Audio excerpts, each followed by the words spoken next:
Housewife हूँ और मेरा सवाल ये है कि एक औरत तकरीबन 30-32 साल किसी एक आदमी के साथ ज़िंदगी बसर करती है, उसके साथ वो छोटे से छोटी चीज़ को महसूस करती है, घर बनाती है, सब करती है, और उसके बाद अगर वो शौहर छोड़कर किसी और औरत की तरफ इन्वॉल्व होता है, तो क्या ये कानून नहीं बनना चाहिए कि उसको बंद गली में छोड़ने के बजाय, उसके बच्चों को जहनी मरीज़ बनाने के बजाय उसको भी सर की छत दी जाए?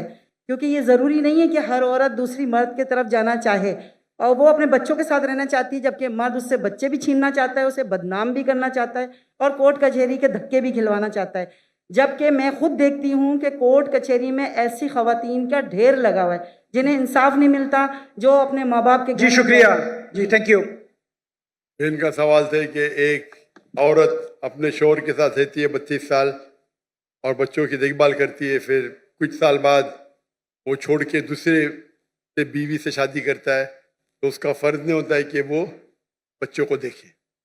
ये तो इस्लाम में हक है कि अगर तलाक हो जाता है, तलाक क्यों, उसके ऊपर बहस नहीं करता हूँ किसी की गलती, बीवी की गलती थी या शौहर की गलती थी। बीवी बोलेंगे शौहर की गलती है, शौहर बोलेंगे बीवी की गलती। कभी मिला ही नहीं जिसने बोला मेरी गलती है। कुछ लोग मिलते, बहुत कम लोग। तो जब तलाक होता है तो हर कोई दूसरे को कोसता है। लेकिन आपने कहा कि बच्चे छूट जाते, बच्चों को कोई देखभाल करता नहीं। इस्लाम के अंदर तलाक के बाद भी बच्चों को देखभाल करने का फर्ज है शौहर का, जब तक वो बच्चे बालिग नहीं बनते। ये बेसिक रूलिंग है, इसमें कोई दो राय नहीं है।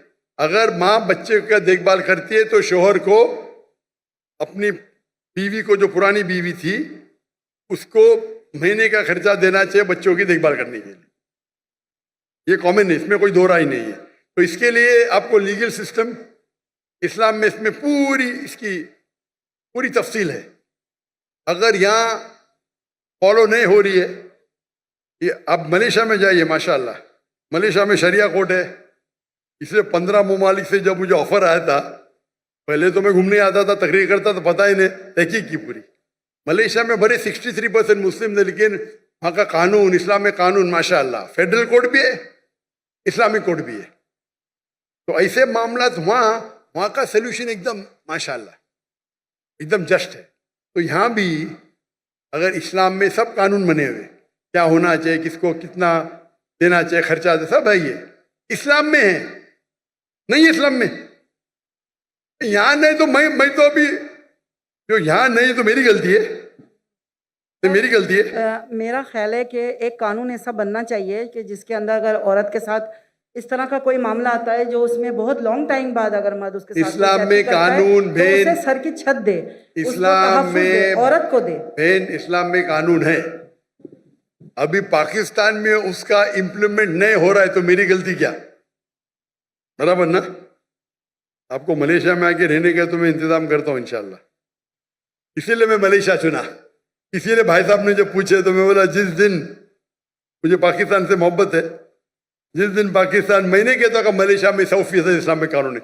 दुनिया में कोई भी मुल्क नहीं जिसमें 100% इस्लामिक कानून है। किसमें कम है, किसमें ज्यादा है, किसमें इकोनॉमिक्स है, किसमें ये है, मुख्तलिफ है। लेकिन ओवरऑल देखेंगे तो मलेशिया का जो मयार है overall is best in the full world according to me. ये मेरी तहकीक है।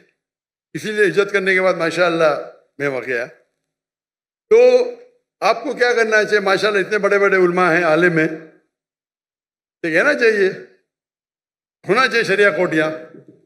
वहां तो नॉन मुस्लिम होने के बावजूद 37% नॉन मुस्लिम है, फिर भी माशाअल्लाह इस्लाम की हिफाजत हाई लेवल पे माशाअल्लाह। तो आपको जो यहाँ के उलमा है उनसे बात करना चाहिए, आप समझे ना, उनसे बात करना चाहिए। इस्लाम में माशाअल्लाह, Islam has the solution for all the problem of humanity. इस्लाम में सारे मुश्किलात की हल है। वो प्रॉब्लम है, हम उस पर अमल नहीं करते। सर, मर्दों को इस बात की इजाज़त दी गई है कुरान में कि 4 शादियां कर सकता है। वो इसी खुशफहमी में मुब्तला है कि मुझे इजाज़त मिली हुई है।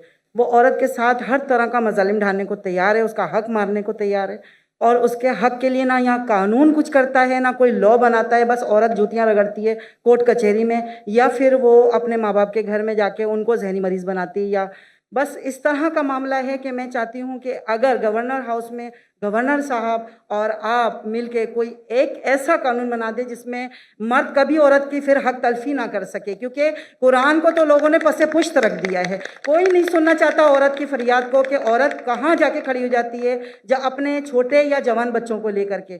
तो ये मैं आपसे गुजारिश बहन, करती ये हूँ कोई बोलना कानून बनाए। कोई नहीं सुनना चाहता है, मेरे हिसाब से जरा जास्ती है। गवर्नर साहब सुनते, मैं भी सुन रहा हूँ, मैं सुन रहा हूँ ना, कर कुछ नहीं सकता हूँ, अलग बात है। तो ये बोलना कोई भी नहीं सुन सकता हो, ये कोई भी, अक्सर लोग नहीं सुनते, बोलो मैं मानूंगा, कोई भी नहीं बोलना जरा, ठीक है कि नहीं? तो अगर मर्द जास्ती कर रहे आप भी मत कीजिए, आप समझे ना? तो इसके लिए लेकिन आपको उन लोगों को अप्रोच करना चाहिए, माशाल्लाह गवर्नर साहब है और बाकी उलमा हैं, अप्रोच करके आपको इसका हल निकालना चाहिए। इस्लाम में सब कानून है माशाल्लाह, सर मैं इस्लाम में कानून है जी, और गवर्नर साहब से मिलने की ख्वाहिश भी रखती हूँ, मगर यहाँ आने के बाद थोड़ा सा प्रॉब्लम होती है जी। गवर्नर साहब से मिलना थोड़ा सा आसान काम नहीं है। सच्ची जो बात माशाल्लाह गवर्नर सब लोग के साथ में बैठे इतने घंटे, माशाल्लाह, इससे अच्छा गवर्नर तो देखा ही नहीं मैंने। जज़ाकल्लाह। जितना मैं 4 दिन में देखा उसके बारे में बात कर रहा हूँ। माशाल्लाह देखो, वो गेट नहीं खोले तो मैंने उनसे कंप्लेन किया तो गेट के ऊपर जाके और खुद जाके खोले, खुद खोले।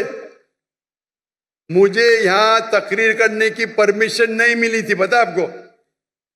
पाकिस्तान में मुझे तकरीर करने की परमिशन नहीं दे रहे थे। वो गवर्नर साहब आए, अल्लाह उनको जज़ाए खैर दे, खुल के बोल रहा हूं मैं, चाहते थे कि मैं 2000 की मजमे में ज्यादा दूं नहीं, 1000 2000,